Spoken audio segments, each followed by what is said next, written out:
우리는 지금 서선지서 마지막 전 성경의 통 정리를 하고 있습니다. 성경 해석 원리 시작. 전제, 본질과 형태, 계시의 점진성, 원리의 반복성, 직선적 역사관, 다중적 해석, 역사적 지평. 성경에서 대존재는 주권 백성 왕국. 주권 백성 왕국. 성경을 주신 목적은 하나님이 누구이신가를. 하나님이 누구신가 후가리즘. 여기에 뿌리를 두고 여기서 출발해서 후른가 투가 바이가 포가 인간. 성경을 주신 목적이 신앙의 목적, 인생의 목적, 교회의 목적, 역사의 목적. 좀 거기서 나오는 거야. 성경을 주신 목적은 첫째는 후가리즘. 그 다음에 하나님이 누군가를 알아서 뭐 해? 거기서 뭐가 나와야 돼? 주권, 백성. 후가리즘. 하나님 누구냐? 주권. 주권에서 뭐 해? 백성, 왕국. 여기서 후른가 투가시 나오는 거야. 주권에서 그 다음에 모든 게 나와서 주권으로 돌려지는 그것이 바로 후른가 투가 바이가 포가 인간 하나님의 왕국을 만드는 거야. 성령 하나님의 왕국을 만드는 거다. 하나님의 왕국을 어떻게 만드나? 창조의 구성 원리. 나눔 과정 약속. 나눔 과정 약속. 나눔의 원리는 무슨 원리? divide from. 구별. 성경은 구별로 시작해서 구별로 끝난다. 왜 구별이 중요해? 주권 언약 거룩 때문에. 주권 언약 거룩이 구별이 아닌 거는 아무것도 아니기 때문에 하나님도 구별, 백성도 구별, 땅도 구별. 그러면 그런 구별을 통해서 하나님의 백성을 이루어가는데 구별의 원리는 무슨 원리야? 빛의 어둠. 빛의 어둠으로부터 그 구별이라는 걸 거기에서 구별해서 뭐가 나와? 무슨 원리가 나오나? 저녁의 사치. 구별해서 무슨 원리가 나오나? 왜 구별해? 거기서 구속의 원리가 나오네요. 구속의 원리가 나와. 땅도 구별, 씨도 구별, 구속의 원리가 나와. 그걸 이루어가는 과정. 저녁에서 아침. 거기서 과정이 나와. 구속, 하나님 왕국을 이루어가는 과정. 또 구별해가는 과정. 그 과정이 구속사 또는 하나님 왕국사라고 하는 하나님의 역사, 성경이 되는 거예요. 그 과정의 궁극적인 목표는 왕국. 그게 뭐야? 창조와 구속의 원리에서 언약, 약속. 약속이 뭐가 약속이야? 아니 뭐가 약속이냐고 창조와 구속의 원리에서. 아침. 여기서 뭐가 나와? 아침이세요? 해석의 원리와 직선적 역사관이 여기서 나오는 거야. 해석의 원리. 나눔, 구별, 거기서 본질과 형태, 그 다음에는 저녁에서 아침, 과정 속에서 계시의 점진성, 원리의 반복성, 직선적 역사관, 해석의 원리가 창조와 구속의 원리에서 나오는 거야. 이게 모든 것의 뿌리, 원인, 시작, 출발. 그렇게 해서 아침이라고 하는 궁극적인 종말론적인 그 날, 여호와의 날, 주의 날, 모든 것이 완성되는 그 날, 그 아침이 바로 새하늘과 새 땅. 다시는 해와 달의 비침이 필요 없는 이전 하늘과 이전 땅이 온데간데 없는 그게 아침, 영원한 아침. 그게 계시록 마지막 21장 마지막 해와 달의 비침이 필요 없는 이것이 전 성경이야. 그래서 하나님의 왕국을 만들기 위해서는 그 다음에 하나님의 왕국, 언약은 무슨 언약이 있어? 창조 언약과 구속 언약. 오늘 공부할 맛이 좀 난다. 창조 언약과 구속 언약. 창조 언약은 센텐스로. 하나님이 피조물에 대한 하나님의 사랑. 일반적인 사랑. 피조물에 대한 창조주의 보편적인 사랑. 응? 그 무슨 은총? 일반 은총. 그 모든 만물에게 주어지는 창조주로서 주시는 은혜. 그래서 이 세상 만물, 자연, 이 모든 건 다 창조원 안에, 우리도 창조원 안에 하나님의 은총을 입고 살고 있고, 그 다음에 또 무슨 언약이 있어? 구속 언약은 뭐지? 하나님 백성에게 구속 언약이란 하나님의 백성에 베푸신 특별한 사랑. 하나님의 백성에 베푸시는 특별한 은총. 구속 언약의 뿌리가 뭐야? 뭐가 구속 언약이야? 창조 언약의 근거와 뿌리는 뭐지? 성경에서. 창조에서 1장 28절. 크게는 창조 언약의 대전제, 창조 언약의 뿌리는 태초에 하나님이 천지를 창조하셨다. 그 창조주와 피조물 간에 보이지 않는 언약이 그 속에 있고, 그 다음에 1장 28절에서 생육번성 충만하고 땅은 충만하라. 이 하나님의 형상대로 지어서 정복하고 다스리게 하시는 이 창조 언약이 28장에서 최초로 인간에게 구체적으로 주어지는 거고, 그 다음에 창조 언약 안에서 특별히 또 인간에게만 베풀어진 창조 언약 모든 자연, 그 안에서 특별히 인간에게만 하나님께서 주신 언약, 그게 뭐지? 먹지 말라. 먹지 말라. 먹지 말라 안에 모든 구속 계시가 다 포함되는 구속 언약의 원뿔이에요. 그럼 먹지 말라. 자, 그래서 성경은 하나님의 왕국을 만드는 것이다. 왕국을 만들기 위해서는 국가 성립 조건 뭐 하면 있어요? 주권, 백성, 주권, 영토. 백성, 영토.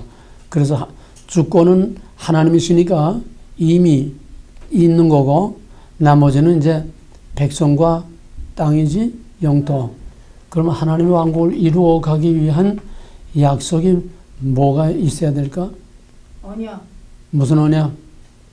하나님 왕국을 이루려면 무슨 언약이 있어야 돼?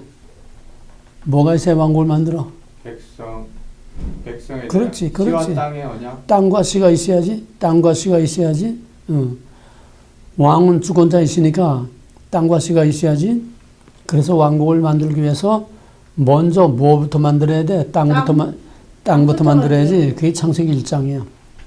창세기 1장에서 엿새 동안에 그 땅을 만들기 위해서 엿새 동안에 하늘과 땅과 이걸 다 이제 만들었고, 땅이 다 되니까 맨 나중에 인간을 창조해서, 바로 이 창조 안에 언약이란 말이 없어도 이 창조 안에 하나님의 왕국을 이루기 위한 땅과 씨의 언약이 그 속에 감춰져 있는 거야. 계시의 점진성 때문에 거기 감춰져 있는 거야. 그래서 창세기 1장은 왕국의 기초, 땅, 또 거기에 인간의 창조는 하나님의 백성, 왕국의 기초로서의 씨, 창세기 1장 안에 땅과 씨가 거기다 준비가 되어 있어. 그래서 조금 그거를 발전시키면 창세기 1장은 왕국의 기초, 씨와 땅으로 기초, 그다음에 왕국을 어떻게 세우느냐, 왕국의 본질 중에 본질이 뭘까? 거룩이야. 거룩. 그래서 1장은 왕국의 기초, 씨와 땅으로 준비를 해. 왕국의 준비와 기초. 2장은 왕국의 모델, 왕국의 본질은 구별이야. 거룩. 하나님의 거룩하심으로 씨와 땅도 거룩해야 돼. 그래서 먼저 뭘 구별했어? 땅을 구별했어. 그러니까 1장에서 땅과 씨 똑같아. 이제는 구별이라는 원리 가지고 왕국을 만드는 거야. 1장에서 준비된 재료를 가지고 2장에서는 이제 셋업하는 거야.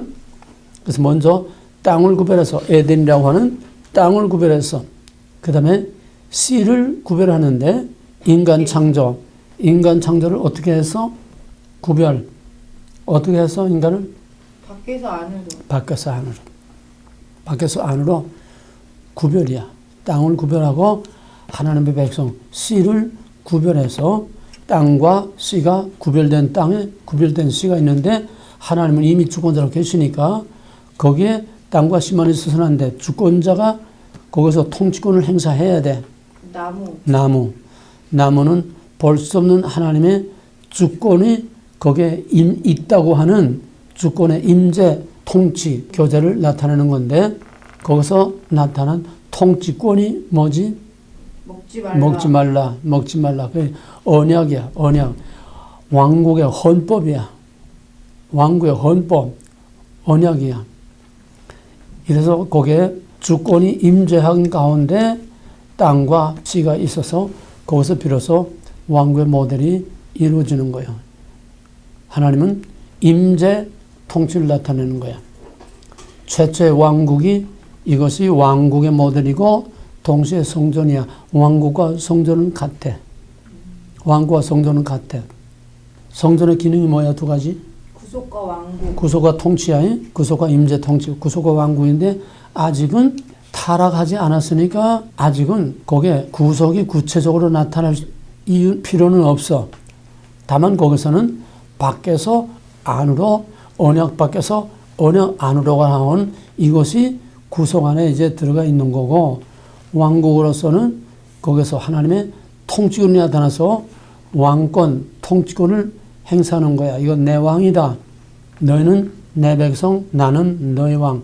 너희는 내 피조물, 나는 창조주. 너희는 내 소유, 나는 너희의 주권자, 언어다. 바로 이것이 최초의 언약, 왕국, 헌법. 이것에서 완전한 왕국의 모델이 되는 겁니다. 자, 그러면은 그런 전제하에서 성경은 첫째, 최초의 왕국은 에덴 동산. 왕국이라는 것은 왕의 임재 통치가 나타나는 게 왕국이야. 주권의 임재 통치가 나타나는 게 왕국이야. 거긴 씨와 땅이 있는데 씨와 땅은 구별하고 지금 통치권을 중심으로 한 하나님 왕국이 어떻게 이루어져 가느냐. 이거 가지고 성경을 지금 한번 훑는 거야, 전체. 주권 임재 통치를 중심으로 해서 에덴 동산의 나무. 이것이 그 다음에 왕국이 어디가 돼? 상막. 응? 신해산. 시내산에 하나님이 강림하심으로 시내산에서 하나님의 왕국을 선포했어. 그게 뭐지? 시내산에서 선포된 왕국의 선포. 율법. 응? 에덴 동산에서 언약이 주어진 것처럼 여기서도 언약이 주어졌어. 그러면은 에덴 동산에 하나님의 임재 통치, 보이지 않는 하나님의 임재 통치를 선포하고 왕국을 선포한 것이 나무라고 하면은, 나무와 언약이라고 하면은, 그 다음에 형태상으로 발전되는 거야. 계시의 점진성. 형태로 발전하면은 나무가 뭐가 돼? 언약계. 아니. 우선은 시내산이야. 성막.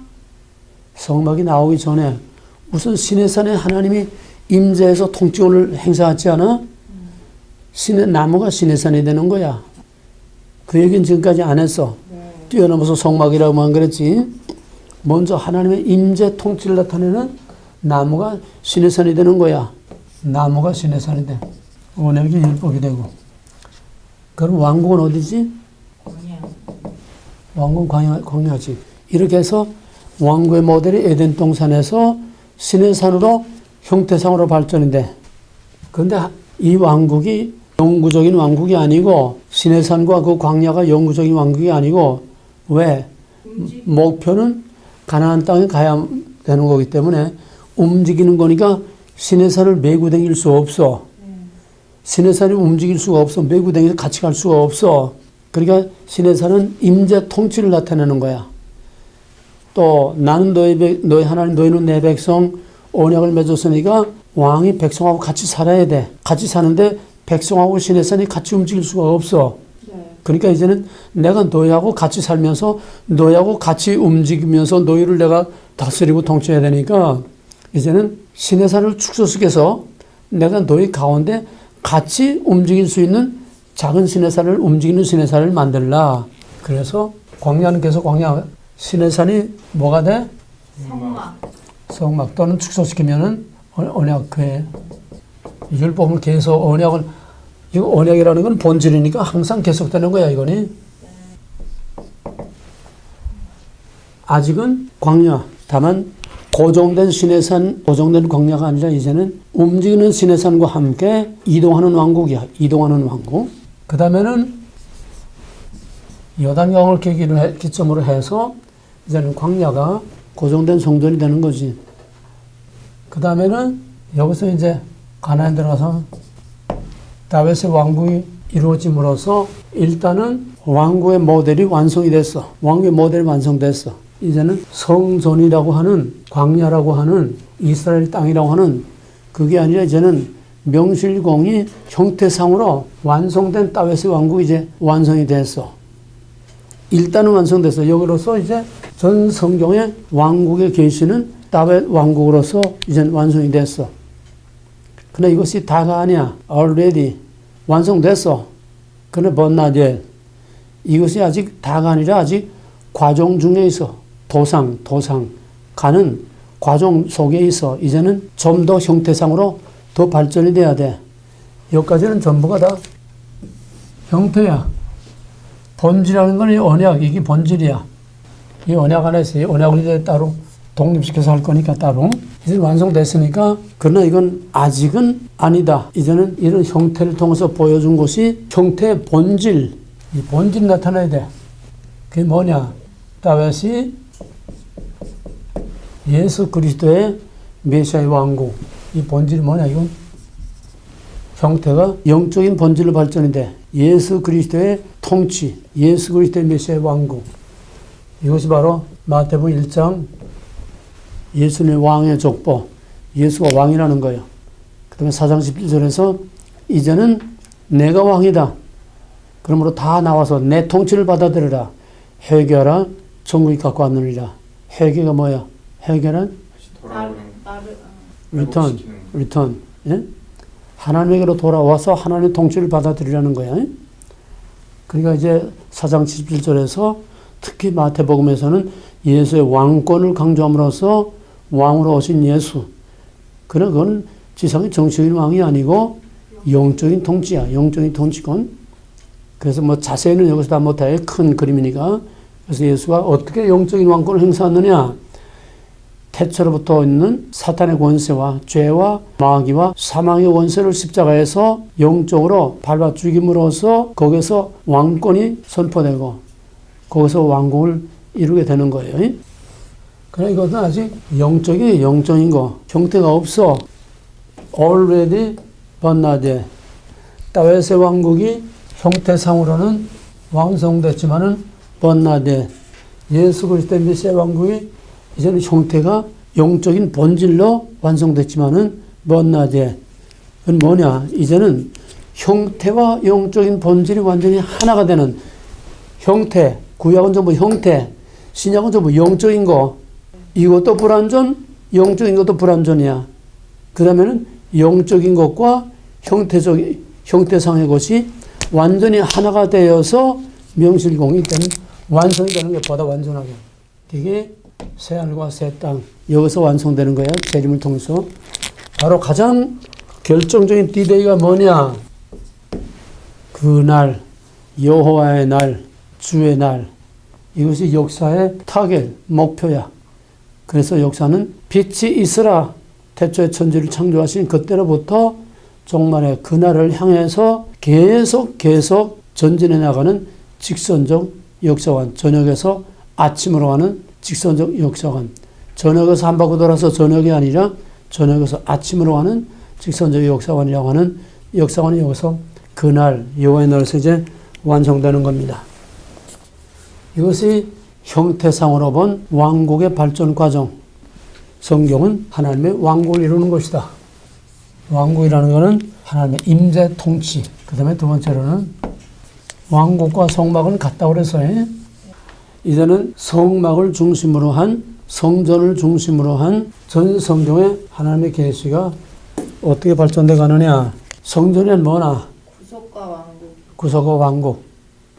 왕국이라는 것은 임재 통치 왕국이고, 그런 의미에서 왕국으로 쭉 한번 훑어봤고, 그 다음에는 구속으로서의 성전을 보는데, 이 성전 안에는 임재 통치라고 하는 왕국하고 구속이라고 하는 두 가지가 성전에 다 포함되는 거예요.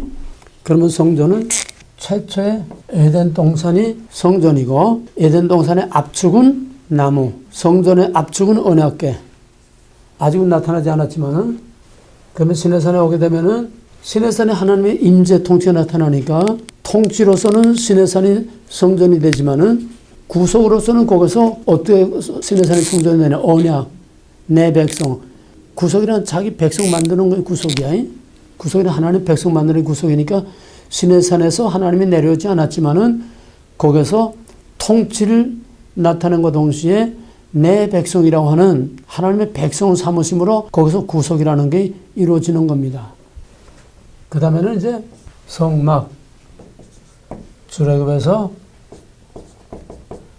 성경으로 말하면은 레위기에서 성막의 구속의 기능을 보다 더 확실하게. 그러면 이제 레위기에서 조금 전개를 해야 돼. 레위기는 성막론이야. 한마디로 말하면 성막론. 그럼 레위기의 성막론은 뭐냐? 레위기는 몇 부분? 두 부분. 뭐뭐? 제사법과 성결법. 예, 제사법과 성결법. 제사법이란 뭐? 죄를 레위기의 제목 와이크라. 와이크라란 영어로 광야에서 광야에서 어? 아니에요. 엔드 그리고 부르셨다. 아니에요? 영어로 뭐야 그러면? 엔 콜링. And he called. And he called. and는 뭐지? 그리고 and 앞에 뭐가 있어야 돼? 레위기의 제목이 and he called면 그 앞에 뭐가 있어야 되잖아. 그게 뭐야? 성막이죠. 성막이야. 출애굽기에서 성막을 완성하고 성막을 완성되니까 마지막 출애굽기 40장 3차절에서 모세가 여호와의 이르신 대로 다 이루니라. 완성되니까 여호와 영광이 거기에 임재해서 하나님의 통치권을 거기서 행사하는 거예요. 이거로 이제 출애굽기가 끝나니까 그럼 그 성막이 뭐냐? 성막에 대한 정체가 이제 클로즈업 돼야 돼. 그게 레위기. 그건 뭐냐 하면 성막은 통치와 구속 두 가지 기능이라고 그랬지? 그러면 성막의 통치는 어디서 나타나? 성막의 그림으로 보면은 해막 그 안에 아니에요. 지성소. 거기서 하나님의 통치가 나타나. 왜? 거기 하나님 임재. 그러면 그 백성들이 그 하나님께 나아가기 위해서는 죄를 속하는 구속이 필요해. 그러니까 구속이라는 거는 하나님께 나아가는 길이야.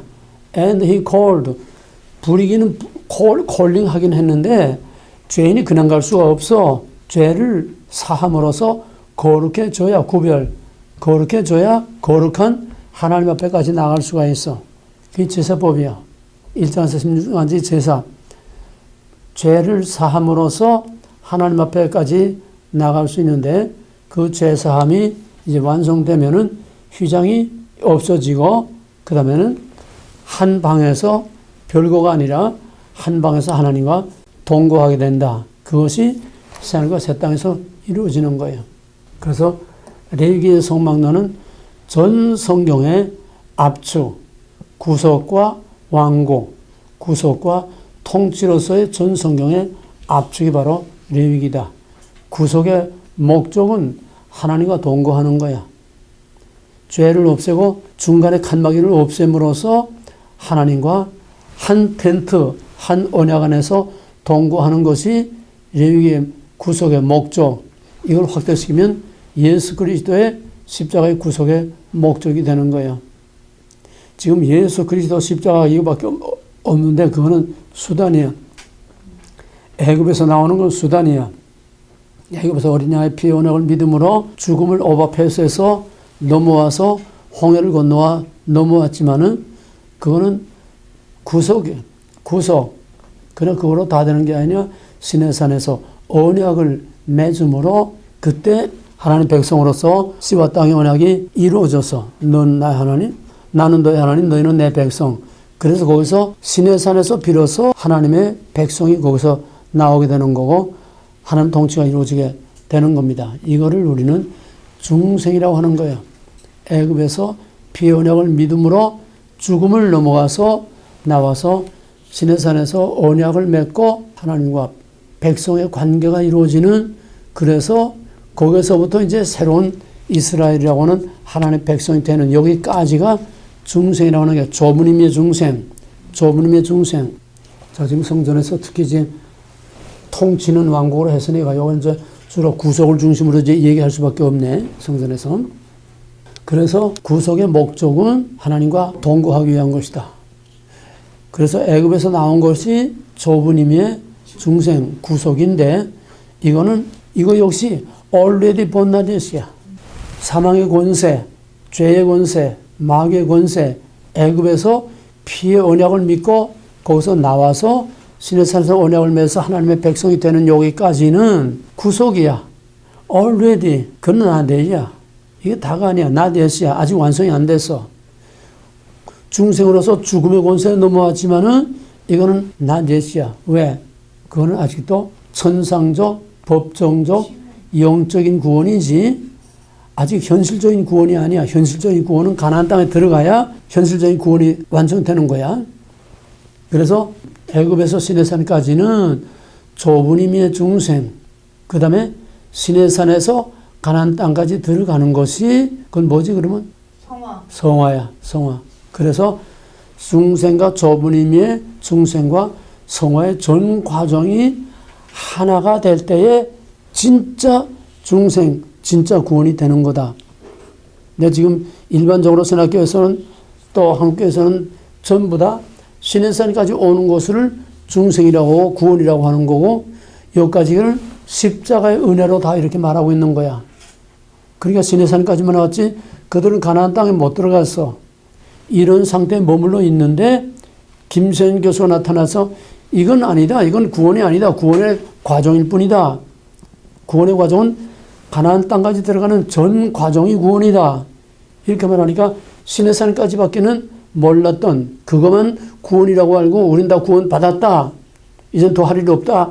이젠 뭐 은혜로 구원, 믿음으로 구원 이것만 말하는 그들이 이제는 아니다. 우리가 갈 길이 멀다. 이제는 광야의 과정을 거쳐서 바울이 말하면 구름 가운데 세례를 받고 거기서 다시 태어난 중생 또 한 번 뻔하게 함으로써 가나안 땅에 들어가야 진짜 구원이 이루어지는 거다. 바른 말을 하니까 한국 교회가 지금 다 발칵 뒤집혀졌어. 그리고 우리가 지금까지 잘못 알고 잘못 가르치고 있었느냐? 잘못 알고 잘못 가르치고 있었던 건 확실한데 그러니까 그들은 시내산까지밖에 못 오고 광야를 벗어나지 못하고 있는 거야 지금. 그러니까 성화의 삶이 없으니까 지금 저렇게 교회가 부패하고 타락하고 여기서 부들부들어지는 게 뭐냐면 견인결이 하나 부들부들어지는 거야. 우린 다 구원받았다. 받은 구원 취소되지 않는다. 천상적, 법정적, 영적 구원이 마치 구원이 다 된 것처럼 생각하고 우리 육체는 아무 의미가 없는 것처럼 생각하는 이것이 반쪽 구원이 오늘 한국 사람들이 알고 있는 이게 왜 이렇게 됐느냐. 중세시대 로마 교회가 행위구원을 공로신앙, 행위신앙을 넘어 이제 거기다 매달리니까 개혁자 칼빈이 그거를 행위가 아니라 믿음으로 구원이라는 이것이 루터와 칼빈이 개혁함으로써 엔티 로만 캐더릭의 행위신앙, 공로신앙에 대해서 우리는 믿음으로 은혜로 믿음으로 구원이라는 걸 강조하다 보니까 그만 이것이 너무 확대돼 가지고 거기서 머물고 말한 거야. 발전을 못 시키고. 그래 칼빈이 말하는 거는 거기서 끝나는 게 아니고 성화까지를 칼빈은 다 통틀어 말하는데 칼빈은 오직 성령이야. 성령. 칼빈의 신학체계는 하나님의 주권과 성령이야. 근데 이걸 다 빼버리고 루터가 말한 거기까지만 믿음으로 구원 이것만 강조하다 보니까 성화의 과정, 광야의 과정이 없고 가나안 땅에 들어가는 게 없고 모압 언약도 없고 그냥 애굽에서 나온 거로 다 된 것처럼 생각하는 이것이 오늘 교회가 지금 처하고 있는 딜레마요. 잘못된 지금 모순에 빠져 있는 겁니다. 자, 그러면은 여기서 구속에 대해서 조금 이건 지금 구속을 중심으로 하는 거예요. 그러면 애굽에서 유월절 피의 언약을 믿고 거기서 구원을 받아 그것이 죄와 마귀와 영원한 사망에서 구원을 받는 언약 밖에서 하나님 언약 안으로 들어오는 동산 밖에서 동산 안으로 들어오는 이게 구속이라고 그랬어. 그지? 밖에서 안으로 언약 밖에서 언약 안으로. 그래서 언약 밖에 있던 그들이 시내산까지 옴으로써 언약 안에 들어옴으로써 구속이 이루어졌어. 어떻게? 피의 언약을 믿음으로. 피의 언약을 6월절 어린 양의 피의 언약을 믿음으로. 그러면 이거로 끝나면 되는데 시내산에서 뭐나 하면은 이제는 애굽에서 나올 때 양 잡아먹은 그 피 한 번이 한 사건으로 끝나는 게 아니고 이제 날마다 피의 희생 제사를 드리라 이거야. 이거 이제 여기서 나오는 6월절 레위기에서 제사법이 나오는 거 아니야? 6월절 어린 양의 피가 이제는 6월절 어린 양은 단회적이지만은 좁은 의미의 구속은 단회적이지만은 제사법은 지속적이야. 날마다 계속 반복해야 돼. 그러면은 왜 제사법을 날마다 반복해야 되느냐? 불완전. 제사를 반복해야 되는 이유는 두 가지야. 첫째는 6월절 어린 양의 피 언약을 믿고 구원받는 거는 단회적이라고 그랬어. 그러면 이거 하나로 끝나고 말면은 구원 사건은 이거 한 번으로 끝나고 말아. 거기서 나온 사람만 구원받는 그 다음엔 구원받을 길이 없어. 그럼 어떻게 해야 돼? 그 후손들도 구원받으려면은 6월절 어린 양의 피의 희생 이게 계속돼야 돼. 그렇다고 애굽에 가서 또 양 잡아 먹을 수는 없어. 그러니까 6월절 어린 양의 피의 희생 제사가 계속돼야 되는 거야. 그럼 제사법이란 뭐냐? 첫째로 6월절 어린 양의 피의 언약의 이 제사가 계속되는 거야. 6월절 사건이 계속되는 거야. 왜 6월절 사건이 계속돼야 되나 하면은 6월절 사건이 계속 일어나야 계속 구속 사건이 일어나. 구원 사건이 일어난다는 거야. 예? 그 후대 사람들도 6월절 사건이 계속 일어나야 구원 사건이 계속 일어나. 왜? 애굽의 6월절은 한 번으로 끝나고 마니까 그때밖에는 구원이 해당이 안 되니까 후대 사람들도 죄와 마귀에서 애굽이 아니라 죄와 마귀에서 구원받으려면은 6월절 피해 6월절 사건이 계속 일어나야 돼. 그것이 제사법의 첫째는 애굽에서 나온 거를 애굽에 들어가서 또 자꾸 할 수 없으니까 그 후대 사람들로 계속 6월절 사건이 계속 반복됨으로써 하나님의 구원 사건은 계속 일어날 수 있다는 거야. 두 번째는 뭐냐 하면은 애굽에서 나와서 아까 말한 조부님의 중생, 애굽에서 나와서 시내산에서 언약을 맺음으로 하나님 백성이 되는 중생으로서 구원이 already 하자 없어 already 이미 구원받아서 밖에서 안으로 이미 구원이 됐어. 그러나 아까 말한 것처럼 이것이 완성된 게 아니고 already but not yet 가나안 땅까지 들어가야 돼. 여기서 죄와 마귀로부터 탈출해 나온 그런 사건이 계속돼야 된다는 거야. 계속. 이거는 6월절 사건이 계속돼야 된다는 거는 첫째는 새로운 사건이야. 구원 못 받은 사람이 구원받는 새로운 사건이야. 새로운 구원 사건이 계속 일어나야 된다는 거야. 이거 됐어? 두 번째는 이미 구원받은 사람들이 6월절 사건이 계속 반복됨으로써 결국은 이미 구원받은 사람들이 계속 반복함으로써 성화의 사건을 계속 일어나야 된다는 거야. 두 가지. 레위기 제사법은 두 가지다. 하나는 애굽에서 나온 피의 언약을 믿음으로 구원받는다고 하는 구원 사건이 계속 일어나야 앞으로 후대들이 계속 구원받을 수 있기 때문에 예수 십자가에 이거를 미리 내다보는 그런 6월절로서의 구속 사건이 계속 일어나야 된다고 하는 것. 또 하나는 이미 구원받은 사람들은 그거로 끝나는 게 아니라 그 다음에 구원받은 상태를 계속 유지하기 위해서 계속 죄를 씻는 날마다 샤워를 해야 된다는 얘기야. 여기까지가 이제 구약시대까지가 되는 거야. 언약에서 이제 이게 나와야 돼. 자, 그러면은 날마다 희생 제사가 계속 반복돼야 되는데 광야에서는 이제 성화. 그러나 이것도 역시 다 아까 말한 거라면 형태야. 형태. 이제는 6월절 어린 양의 피에 새로운 구원 사건이 일어나는 것과 또 날마다 새롭게 되는 이것이 이제는 형태에서 본질, 영적인 본질로 넘어와야 되니까 이것이 6월절 어린 양의 피의 새로운 구원 사건이 예수 그리스도 십자가를 통해서 그 다음에 제사법의 두 번째는 예수 그리스도가 우리의 성화까지 이루어진 건 아니야. 새로운 구원 사건만 일으켜 6월절 어린 양의 희생 제사로 구원 사건만 일으켰지 우리의 성화까지 이루어진 건 아니야. 애굽의 6월절 피해 사건이 애굽에서 나와서 하나님의 백성 되는 것까지의 구원 사건만 이룬 거지 광야의 과정에서 거룩해지는 것까지 다 포함한 건 아니야. 애굽에서 나온 것이 광야를 다 통과하는 것까지 포함되는 건 아니라는 거야. 애굽에서만 나왔지. 그러니까 광야를 통과하는 과정에서의 성화의 과정을 위해서는 날마다 죄를 속하는 제사가 있어야 된다. 그러나 이것도 역시 한계가 있어. 날마다 반복해도 이 형태 가지고는 근본적으로 해결될 수가 없어. already but not yet.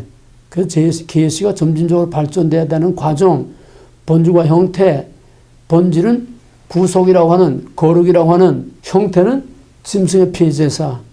이것이 그 다음에 이제 바뀌어야 돼. 어떻게?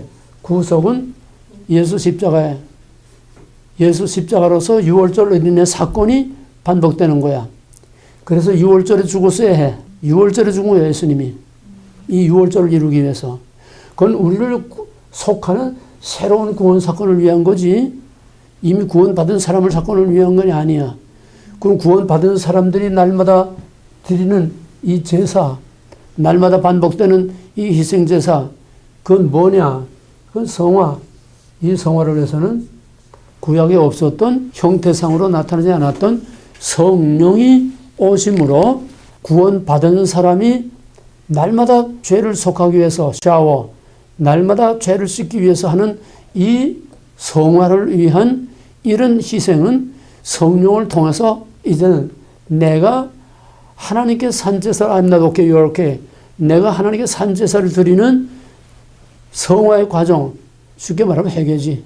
예? 그걸 위해서 성령이 오신 거야. 그러나 십자가와 성령으로 좁은 의미의 중생과 성화가 이게 하나가 돼서 마지막 그날에 영원한, 그때는 육신과 영혼이 다 완전히 거룩해지는 두 가지가 다 완성이 되는 거예요. 그 다음에는 성경은 언약의 책이다. 성경은 언약의 책이다. 언약이란 뭐냐? 본질상 언약이란 하나님은 나는 너의 하나님, 너희는 내 백성. 그 언약인데 형태상으로는 이 언약도 자꾸 점점 발전돼 나가야지. 그럼 언약의 원리는 뭐냐? 언약의 원리는 뭐냐? 그 발전 과정이 이 파괴 건설, 파괴. 언약은 자꾸 깨져. 자꾸 언약은 깨져. 파괴 건설, 파괴 건설. 그래서 언약에 계속 발전하는 원리는 파괴 건설, 파괴 건설. 그걸 다른 말로 바꾸면 옛 언약, 새 언약, 옛 언약, 새 언약. 옛 언약과 새 언약. 새 언약이 오게 되면 새 언약이 또 옛 언약이 돼. 왜? 타락하니까. 부패하니까.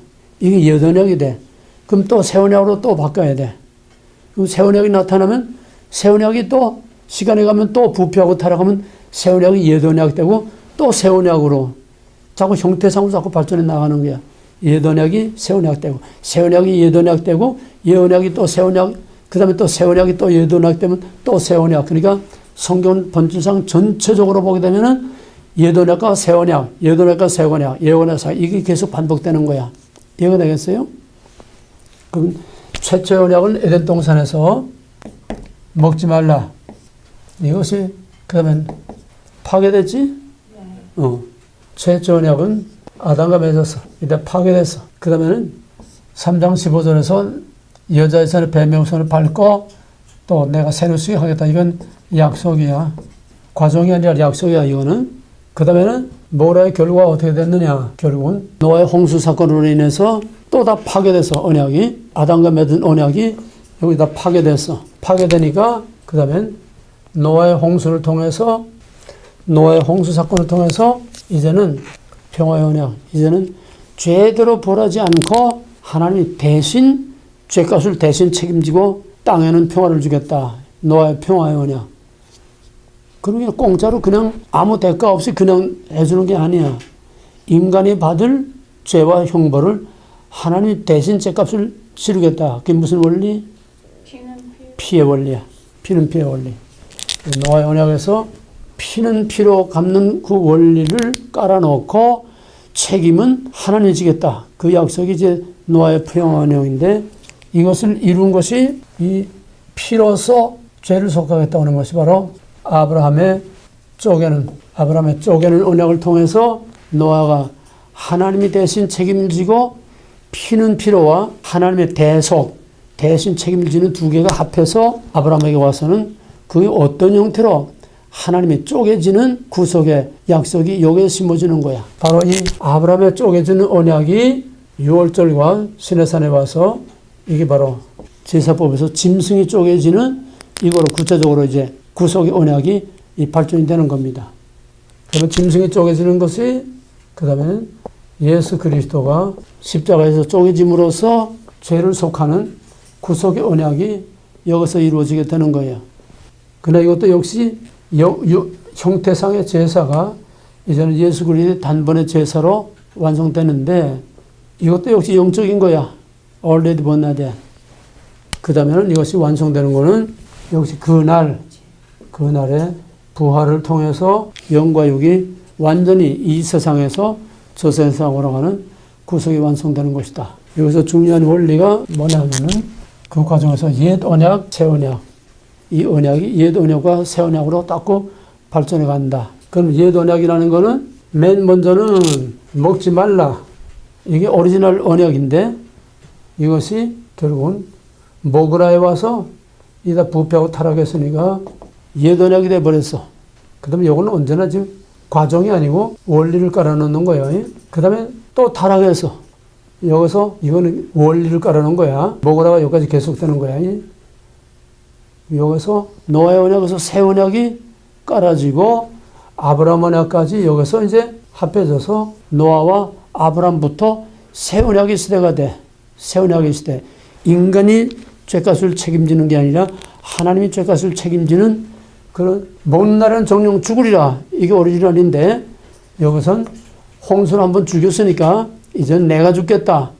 그래서 하나님이 책임지는 새 언약이 노아와 아브라함 언약을 통해서 하나님이 대신 책임지겠다고 하는 새 언약의 시대가 오는 거예요. 이렇게 해서 이 새 언약의 시대가 어디까지 가느냐. 애굽에 400년 동안은 아무것도 없으니까 언약이고 뭐 아무것도 그건 잠자는 시간이야. 근데 거기서 애굽에서 나와서 시내산에서 이제 또 애굽에서 나온 거를 애굽의 생활을 옛 언약의 시대로 본다고 하면은 잠자는 시간이지만은 왜? 죄와 마귀에게 지배되고 있는 게 애굽 생활이 아니야? 400년 동안? 400년 동안 죄와 마귀에게 지배를 받다가 거기서 나와서 시내산에서 새 언약을 맺었는데 이게 또 광야에 오니까 이게 또 옛 언약이 돼버렸어. 시내산에서 맺은 새 언약, 애굽에서 옛 언약에서 나와서 광야에서 시내산에서 새 언약을 맺었는데 이게 또 광야에 오니까 시내산에서 맺은 새 언약이 또 옛 언약이 돼버린 거야. 그래서 모압 땅에서 옛 언약을 다시 갱신해 가지고 가나안 땅에 들어갔는데 가나안 땅에 들어갔지만은 여전히 옛 언약의 시대가 계속되는 거야. 구약이 끝날 때까지는 계속 옛 언약의 시대야. 이것이 유다가 망하고 바벨론 포로 사로서 갚아먹어서 옛 언약은 여기서 완전히 끝이 나는 거야. 형태상의 옛 언약은 끝이 나는 거야. 형태상의 구약의 시대는 끝이 나는 거야. 그래서 새로운 언약이 와야 된다고 하는 그런 개념에서 예레미야와 에스겔을 통해서 호세아를 통해서 이거로는 안 되겠다.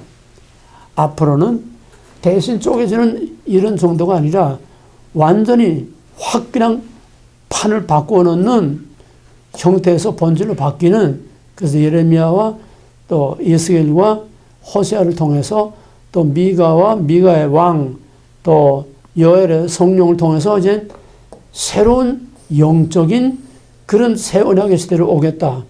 그래서 영적인 새 언약의 시대가 온 것이 바로 예수 그리스도로 이루어진 영적인 구속. 이게 새 언약이고 그래서 이제는 라이프 스타일도 형태상의 율법을 지키는 피동적이고 강제적 처벌이 따르는 그런 언약의 시대가 아니라 이제는 새 언약의 시대는 자발적인 이제는 구약의 이 율법의 시대는 땅에 속한 사람들, 땅에 있는 백성들이 땅에서 지켜야 될 법이야. 이게 율법이야. 율법이란 땅에 있는 백성이 땅에서 지켜야 할 그런 법이야. 그게 율법이야. 이게 형태야. 이제는 신약에 오게 되면 영적인 시대니까 우리 몸은 땅에 있지만은 우리는 하늘에 속한 하늘 시민권을 가진 사람이기 때문에 하늘에 속한 자가 지켜야 될 하늘의 법이 이게 새 언약이야. 그 예수님이 요한복음 13장 3절에서 내가 새 계명을 너에게 주노니 서로 사랑하라. 사랑의 계명이야. 그게 뭐냐? 마태복음 오게 되면은 산상수훈 그것이 새 언약이 되는 거야. 그거는 강제법이 아니라 자율법, 땅의 법이 아니라 하늘에 속한 자가 지켜야 될 하늘의 기준, 하늘의 법이야. 이렇게 해서 언약의 개념으로 보면 옛 언약, 새 언약으로 자꾸 바뀌는데 이 과정에서 옛 언약과 새 언약을 집중적으로 우리가 묶어서 한 것이 예레미야와 에스겔과 호세아를 통해서 나타난 새 언약이다. 이렇게 해서 성경을 전체의 이런 시스템, 이런 그림으로 주제별로 이렇게 보는데 이제 우리가 마지막 학개 스가랴 말라기에 와서 전 성경이 뭐로 해결되느냐? 마지막 결론이 뭐냐 하면 옛 언약, 새 언약으로 전 성경이 이제 총정리가 되고 언약 사상에서는 옛 언약과 새 언약으로 총정리가 되고 그 다음에 옛 언약과 새 언약은 무엇으로 정리가 되느냐? 성전으로 총정리가 돼. 성전. 성전으로 세워서 성전으로 군 하늘 성소. 사람의 손으로 짓지 않은 하늘 성소. 성전은 성전의 역사야. 성전으로 시작해서 성전으로 끝나. 그러니까 어떤 주제를 잡으면 이거 전체는 다 하나야. 전체는 한 그림인데 어떤 주제로 보느냐. 주제별로 볼 때에 통치권을 주제로 볼 때에 왕국의 역사를 보고 그 다음에 또 구속의 주제를 볼 때에 성전의 주제를 보는 거고 언약의 주제를 볼 때에 이렇게 언약의 주제를 보고 그 언약이 어떤 과정으로 가느냐. 옛 언약, 새 언약, 옛 언약, 새 언약, 건설, 파괴 이런 과정을 통해서 간다. 그래서 옛 언약으로서는 이제 더 이상 같은 실패를 계속 할 수 없으니까 옛 언약은 끝내고 새 언약의 시대가 와야 된다. 그것이 언약으로서 성경을 총정리한 마지막 예레미야, 에스겔, 호세아를 통해서 보여준 옛 언약과 새 언약의 개념이고 이제 전 구약을 총정리하는 마지막 정리가 어디서 되느냐? 학개, 스가랴, 말라기에서 성전으로 전 성경이 끝나는 거예요. 왜? 성전 안에는 통치와 언약이 다 포함되어 있기 때문에 성전 안에는 통치 언약이 다 포함돼. 그래서 전 성경은 학개, 스가랴, 말라기를 통해서 전 성경은 성전의 원리로 모두를 다 총정리하고 이것도 역시 이제는 옛 성전으로는 안 돼. 새로운 성전이 나타나야 된다고 하는 그래서 성전으로서 구약을 총정리하고 앞으로 새로운 성전이 나타나야 된다. 그 새 성전이 뭐냐? 길게 잡으면은 옛 성전은 형태, 옛 불완전, 옛 성전은 구속도 불완전, 하나님의 통치도 불완전, 왕국도 불완전. 그래서 그 불완전성 때문에 형태가 바뀌어야 된다. 새 성전. 새 성전은 뭐야? 예수 그리스도를 통해서 이루실 십자가로 성전 구속과 왕국 통치의 기능이 완성되는 겁니다. 십자가로 어떻게 통치의 기능이 완성되느냐? 먹어라로 파괴된 그 뱀의 머리를 밟아 부시고 자기 주장 먹어라. 자기 주장 그거로서 깨진 하나님의 언약을 다시 먹지 말라. 자기 주장을 포기하고 하나님의 주권을 세움으로써 뱀의 머리를 밟음으로 율법을 완성하는 통치권으로서의 성전의 기능이 완성되는 겁니다. 임재 통치 이 부분은 이제 다음 시간에 조금 더 설명을 해야지. 임재 통치로서의 성전의 옛 성전의 기능이 이제는 상징이 아니라 성전, 나무, 돌판, 언약궤 전부 다 상징이야. 상징. 하나님 임재 상징이야. 그러나 이제는 인카네이션, 이제는 하나님이 실제로 상징이 아니라 실체 하나님이 나타나서 실제로 하나님이 통치권을 행사하는 거야. 해결하 천국이 가까워하느니라. 예수가 오심으로써 이제는 영적인 통치권이 십자가에서 뱀의 머리를 밟고 부심으로 영적인 통치권이 실제로 나타난 거예요. 그러나 이것도 역시 already 번나되 뱀의 머리를 밟고 부심으로 먹어라를 먹지 말라로 자기 주장을 포기하고 하나님의 의를 받아들임으로써 십자가로서 완성했지만은 그래 이건 어디까지 아직 영적인 것이니까 눈에 보이지 않고 천상적, 법적, 영적으로만 이룬 것이 실질적으로 이루어진 건 아니기 때문에 이것 역시 아직은 아니야. 아직은. 그럼 언제 이루어지느냐? 그가 다시 오심으로 명실공히 진짜 영원한 하나님의 통치가 나타나는 겁니다. 그러면 새 성전의 첫째는 통치로서, 둘째는 구속, 십자가로서 날마다 반복되는 이런 피의 희생 제사 대신에 사람의 손으로 지은 성전이 아닌 또 아론의 자손 레위 지파가 아닌 또 짐승의 피가 아닌 자신의 희생 제사를 단번에 드림으로써 구속의 기능을 완성함으로써 예수님이 통치와 구속으로서의 성전의 기능을 완성하는 새 성전이 된 겁니다. 예수는 성전이에요. 예수 자신이 성전이에요. 그래서 예수 자신이 이 성전의 기능을 완성함으로써 명실공히 통치와 또 구속의 기능을 완성한 거다. 그러나 이것도 역시 already but not yet. 왜? 이게 영적인 거지 실제로는 아니야. 그래서 보다 완전한 통치와 완전한 영원한 구속이 이루어지기 위해서는 마지막 그날 부활 다시 오시는 그날을 통해서 새하늘과 새 땅에서 다시는 성전의 기능이 필요 없는 완성되는 하늘 성전에서 하나님을 예배하는 영원한 하늘 왕국, 이제는 마지막 부활로서 구속이 완성돼서 하나님의 백성으로서 영원히 하나님의 섬기게 되는 하나님의 왕국이 종말의 그날에 완전히 이루어지는 거다. 이렇게 해서 성경을 전체적인 이런 일관된 하나의 주제로서 성경을 볼 수 있어야 성경을 안다고 말할 수 있는 거다. 이게 구약과 신약을 총정리하는 학개스가랴 말라기 성전으로서 구약을 정리하고 또 앞으로 이런 참 성전이 와야 될 것이라고 하는 것을 우리에게 보여주는 것으로서 학개스가랴 말라기는 바더 경계 중심에서 형태상의 구약과 앞으로 나타날 새로운 성전과 새로운 새 시대에 이거를 지금 총정리해줘서 커넥션 역할을 하는 게 구약과 신약 형태와 본질의 중간 역할을 하는 것이 바로 학개스가랴 말라기를 통해서 전 성경이 총정리되는 것이다. 어려운 공부를 했어요. 네. 이 그림을 그대로 이미지로 다 기억을 해. 이미지로. 이 그림이 설명이 충분치 못하지만은 그러나 이거를 들으면서 좀 정리를 하기 바랍니다.